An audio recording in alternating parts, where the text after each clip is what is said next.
Okay, so for episode 3 of our 10-minute adventure, I'm going to go ahead and change things up a little bit. You know, Arnie Fallowbuck has made it back since we last saw him from Donut's Temple all the way back to Holdress Castle, and he's taken up a quest that requires him to go inside a dungeon. So let's go ahead and just move some things around. Close up our beautiful map and head down into the dungeon. I like doing this all live and not with a bunch of setup because I really just want to demonstrate, I think, my desire to run quick adventures and just let the story kind of tell itself without having to spend a whole bunch of time. And I think with the right tools, you can get a whole lot done in very little time. Okay, so we've got just this deck of mini dungeons with the expansion. It's a super, super great tool. We've got our treasure that we're going to be able to roll for and find in the dungeon. We've got a random quest generator, and I'm just going to go ahead and use that to help kickstart our quest today. NPC and quest items over here as well. And yeah, we've also got, I believe on this side, our traps. So let's roll up our random quest generator. We need to roll a d12 3 times. So first one, we rolled a 12. Assassinate a noble, okay. Oh, another 12. I get 500 gold. And 7. What's my obstacle? Barricades and pit traps. Okay, so I am a hired muscle. So we're gonna say week 3. We've just got a break in time here. He's returned home, he's rested, and now he's taking up another job, and it is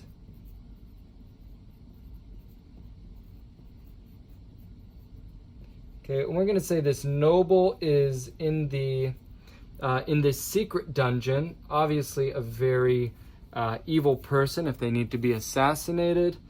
And we're going to say 500 reward. And also, we said barricades and pit traps. So, bars and pits. All right. And I'm going to say that I also spent money to restock my rations, and I bought another torch. Okay, so this is going to be important for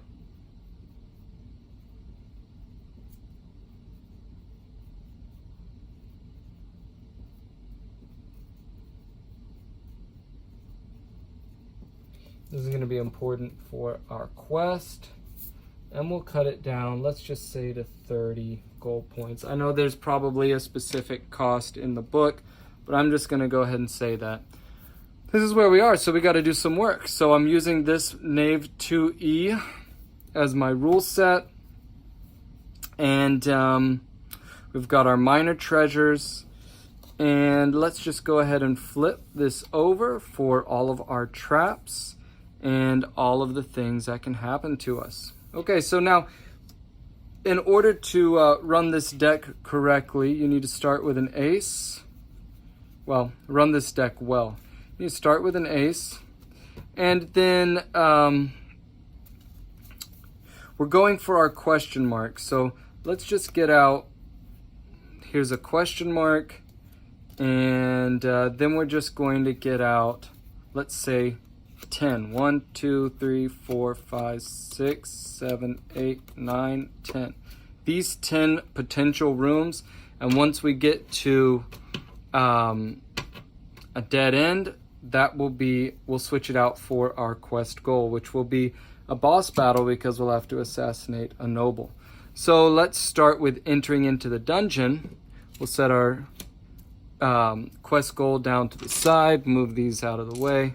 This might take up a little bit of space. Arnie Fallowbuck is headed down into these ruins to assassinate a dangerous noble. So for the delving rules, we've got, I'm just going to flip to the back here. Turns, crawl speed, walking speed, run speed, candles, lanterns, torches. Okay, I'm not going to follow everything to the T.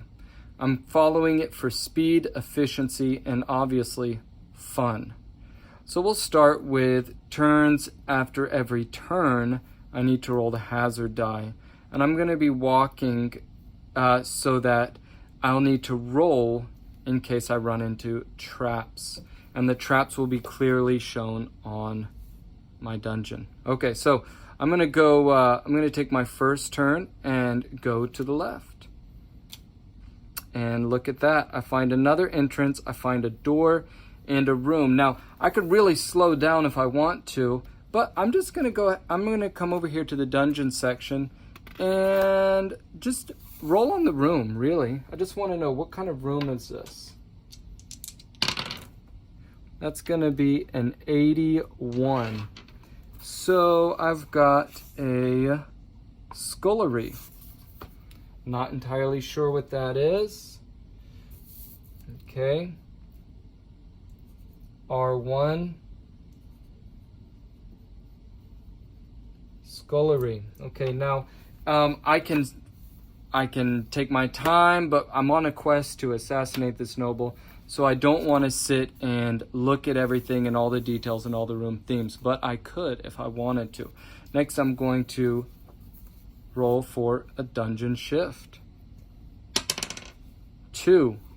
Fatigue. Each member takes 1 damage unless they spend the next turn resting. Ignore while resting. Well, I'm not going to rest. I'll take 1 health damage down to 5. And I'm going to keep going.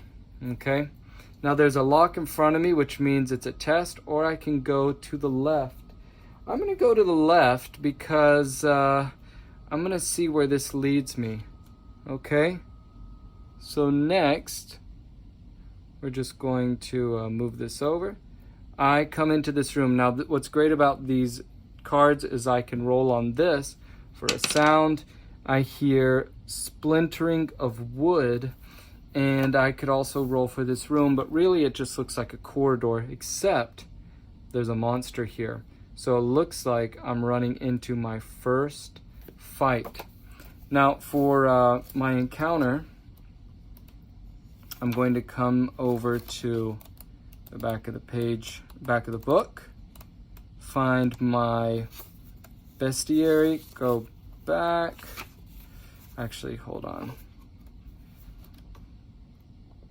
I want delving, rooms, mechanisms, aha, encounters. So I've got a monster encounter. I'm going to roll for their distance, who's surprised, and what they're doing. And then maybe a reaction if I need to. So first, if I'm in a dungeon, they're 2d6 away from the PC. So 2d6 times 10, that's 6, and 5, that's 11. 110 feet away, if the encounter occurs within 80 feet of the party, wisdom check against the closest one. If one side wins, okay, the surprising side will act first.